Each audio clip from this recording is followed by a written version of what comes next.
salam dan bahagia. Berjumpa lagi dengan saya, Nelly Rosida. Pada video kali ini kita akan belajar mengenai validitas argumen. Apa itu validitas argumen? Pernah dengar tidak? Yuk, mari kita pelajari bersama-sama. Sebelumnya, pernah tidak kalian menemui soal-soal seperti ini? Seperti ini. Nah, ada beberapa kalimat. Kemudian kalian diminta untuk menentukan kesimpulan dari pernyataan-pernyataan tersebut. Ada beberapa pilihan jawaban yang biasanya membingungkan. Atau soal seperti ini. Nah, ini juga sama. Ini juga ada beberapa pernyataan. Ada jika maka. Kemudian kalian juga diminta untuk menemukan kesimpulan dari pernyataan-pernyataan tersebut. Nah, gimana? Bingung tidak? Nah, hari ini kita akan belajar bagaimana menentukan bahwa kesimpulan ini sudah benar atau belum. Nah, sekarang inilah yang akan kita pelajari, yaitu mengenai validitas argumen. Materi ini itu sering digunakan dalam beberapa tes potensi akademik ya, atau biasanya disingkat dengan TPA pada tes CPNS. Atau kadang juga ada di soal-soal SBMPTN, tes masuk kerja. Biasanya juga ada yang mengatakannya dalam istilah TKD, tes kompetensi dasar, menjadi bagian dari salah satu tes tersebut. Tes penalaran ini disebut sebagai tes penalaran logis atau biasa disebut sebagai silogisme.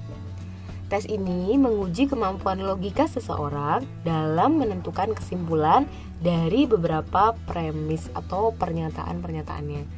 Ingat ya, tadi ada beberapa pernyataan yang kemudian kalian diminta untuk menentukan kesimpulannya.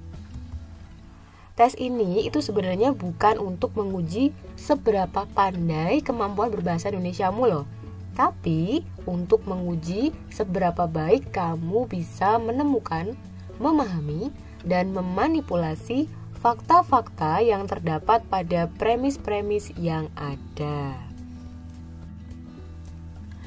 Baik, tadi kita sudah mengenal beberapa istilah yang disebut sebagai premis, kemudian argumen. Nah, apa sih bedanya premis sama argumen? Nah, di sini kita sudah lihat ada dua hal yang jelas berbeda. Kalau premis itu cenderung pada kalimat, sementara argumen ini adalah kumpulan kalimat. Baik, kita lihat satu persatu. Nah, di sini teman-teman, premis ini berupa kalimat yang bisa merupakan aksioma, hipotesa, definisi, atau pernyataan yang sudah bisa dibuktikan sebelumnya. Jadi premis itu biasanya berupa kalimat-kalimat yang digunakan untuk menarik sebuah kesimpulan. Nah, jadi kalimat-kalimat yang ada di soal tadi itu merupakan premis. Nah, argumen yang mana? Nah, ketika kalimat-kalimat di premis tadi, di soal tadi, digabung dengan kesimpulannya, jadi lengkap mulai dari premisnya sampai ke kesimpulannya, itu disebut sebagai argumen. Kalau di sini, kumpulan kalimat yang terdiri dari satu atau lebih premis yang mengandung bukti-bukti atau evidence dan konklusi atau kesimpulan. Konklusi ini diturunkan dari premis-premis. Maka dari itu kenapa tadi soal-soal tadi kalian biasanya diminta untuk menentukan konklusinya atau kesimpulannya. Berikut ini adalah contoh sebuah argumen.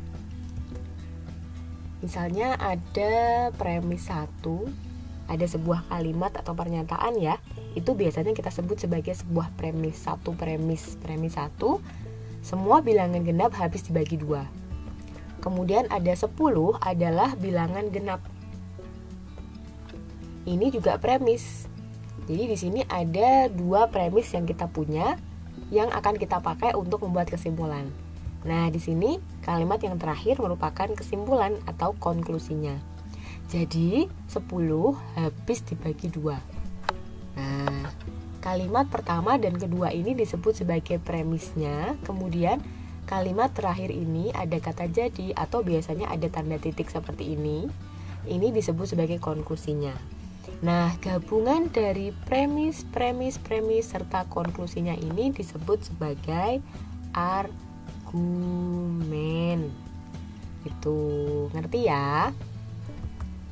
Contoh yang lainnya. Nih, jika aku punya banyak uang, maka aku bisa menonton konser. Nah, ini adalah premis pertama. Premis kedua, aku menonton konser. Nah, kalimat yang terakhir ini, jadi aku punya uang. Jadi tadi awalnya kan kalau aku punya banyak uang berarti aku bisa nonton konser. Nah, ternyata aku bisa menonton konser. Jadi aku punya banyak uang. Nah, yang pertama dan kedua tadi disebut sebagai premis, kemudian jadi aku punya uang ini disebut sebagai konklusi atau kesimpulan. Nah, satu paket ini disebut sebagai argumen. Argumen begitu. Nah, kita nggak tahu nih apakah contoh argumen ini valid atau tidak di dalam kesimpulannya. Jadi kita akan membuktikannya nanti. Video berikutnya adalah mengenai validitas argumen dan pembuktiannya. Nanti ada beberapa cara akan kita bahas pada video berikutnya ya.